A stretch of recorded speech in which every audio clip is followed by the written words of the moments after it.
Good morning, everybody. Thanks for being here for this First Alert Safety Desk update via the digital news desk. We want to get into some of those top stories as we normally do every Friday, and you can see on your screen right here as we wait for a couple of people to join us on our Facebook live stream. Thanks for being here to those of you who are. So this is what I plan to talk about this morning. Melatonin makers asked to adopt child safety measures. It's a story that I've been following up on since it first came out with that report about melatonin and the rise in kids ending up in the ER. Also, Americans with student loan debt delaying life events. That's a new study that came out this week, and preventing home invasions with what's called the 9 p.m. routine.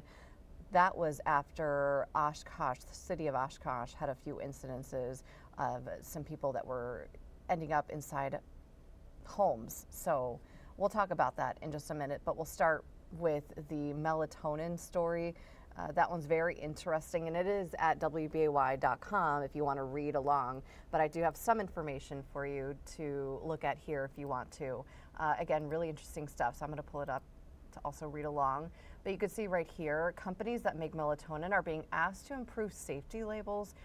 This was after people have been seeing the reports of kids ending up in the ER at an alarming rate. We've talked about this before. The Council for Responsible Nutrition giving supplement producers 18 to 24 months to voluntarily add child deterrent packaging so it's harder for them to open. Also, they want them to improve cautionary language on labels of over-the-counter products. But as you know, melatonin, you make it naturally, but sometimes you need it. You need a supplement to help you sleep.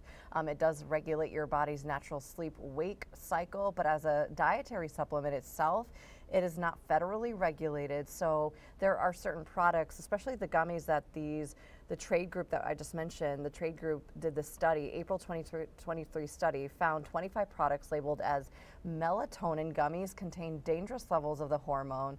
So just really not good for kids. And so they've been noticing a lot more kids reaching for those or using them, or even if you're a parent and you didn't know that that wasn't good for them, you might have come across that as well. I've heard that from other parents too, ever since that first report came out. So it's just interesting. So we'll see what comes out with that. If these melatonin makers will come out with additional safety precautions and making it harder for them to open and get to, unless it's something that is meant for kids specifically. You could see one here. But again, if as a parent, you definitely want to make sure that it's something that they can take, the amount, talk to your pediatrician, all that good stuff. The other story I will say was pretty interesting too, and something that hits close to home for me, is the student loan story right here. This new report says student loan debt is haunting Americans from graduation all the way up to retirement. This is a 32-page report that I was looking at this week. It's for this year, and it talks about how a lot of Americans, including Wisconsinites, who are dealing with student loans yet, are being forced to pause things like moving out of their parents' house, you know, those milestones, buying a house or a car, getting married. The report is from the Gallup Lumina Foundation's Cost of College report. So it found 71% of student loan borrowers delayed milestones, the ones I just listed. So it also mentions 1 in 3 U.S. students currently enrolled in college or post-high school programs that they've considered even stopping their coursework altogether. That was just within the last 6 months. 31% of those people blaming the cost of college. Other reasons to possibly stop coursework, according to the people that they spoke to for this report, other reasons include emotional stress, personal mental health reasons. There was another separate Gallup study in 2015 that kind of goes off of all of this, but it says that more than half of Americans, 57%, had a great deal of confidence in higher education at that point. But just last year, that number dipped to 36%. And we talk a lot about the federal student loan forgiveness. With the White House right now, they've forgiven about $153 billion for those people, for certain borrowers. But then critics of those student loan forgiveness plans say that wiping out the debt does not fix the root cause. So if you want to take a look at that report, it's also at WBAY.com. But you could definitely speak to that if you want to. Here in the comments section, let me know what you think about that. I know a lot of people are still dealing with student loans, or maybe your kid has student loans and you're dealing with this very same thing, hearing from them about the struggles. Another story I want to get into, and this was tied to more local content. I'll take out that little bug so you could see. Preventing home invasions or trespassing of any kind. This was that 9 p.m. routine. So this was after Oshkosh police were investigating 2 trespassing incidents, possibly by 2 different men. That police department emphasizing the 9 p.m. routine. It's really simple, common sense stuff, but they're just urging people to keep this stuff in mind, because it does still happen where we're leaving our cars unlocked and then they get broken into our cars or our homes, things like that. So the 9 p.m. routine, you can see right here on your screen, police say takes 5 minutes every night. It could save you hours, months, years of heartache. Make sure that those valuables are not visible from outside your home. That's part of it. And then empty your mailbox, check your porch, make sure there's no packages there, and remove any valuables from your vehicles. Lock them. Plus, close your garage. Remember all these things. Finally, importantly, lock all ground floors and windows, doors and windows.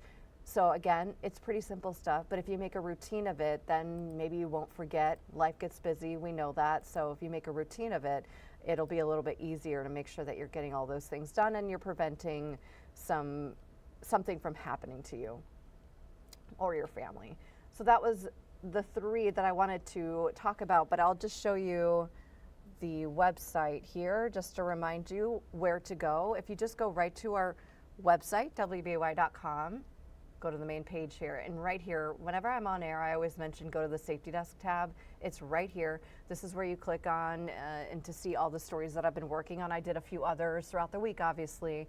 Green Bay holding discussions for safer neighborhoods. That was interesting in case you want to catch the next meeting in May at Preble High School. You can click that and read that. This one right here was also for today, this investigation talking about high levels of pesticides in certain fruits and vegetables. These were from imported goods. This one, also pretty interesting, the relationship between screen time, weight, and social media bullying. So if you have a child who is on social media, maybe have a phone or a tablet and they're already on maybe Facebook or Instagram, read that. That's really, really important. And I thought this was really interesting too, this study about your job possibly contributing to your dementia risk. So if your work is not very demanding, if it's something super repetitive, according to this report, it talks about how the likelihood for you to end up with dementia, the risk goes up. It doesn't mean that you'll get it. It just means that based off of this report and the studies that they've been doing, your risk goes up. So I thought that was interesting.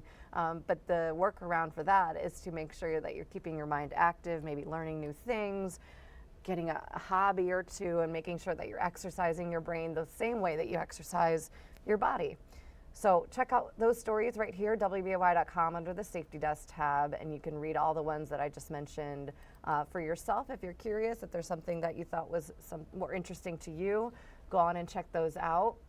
But thank you otherwise for being here and talking about these Safety Desk stories that are very, very important. I'll make sure to do another round of important stories, obviously throughout the week, and then digitally next Friday here from the Digital News Desk. Otherwise, make sure you catch Catherine Bracho, Steve Balon. They're going to be up on the air here pretty soon for Action 2 News mid-morning. Have a great Friday.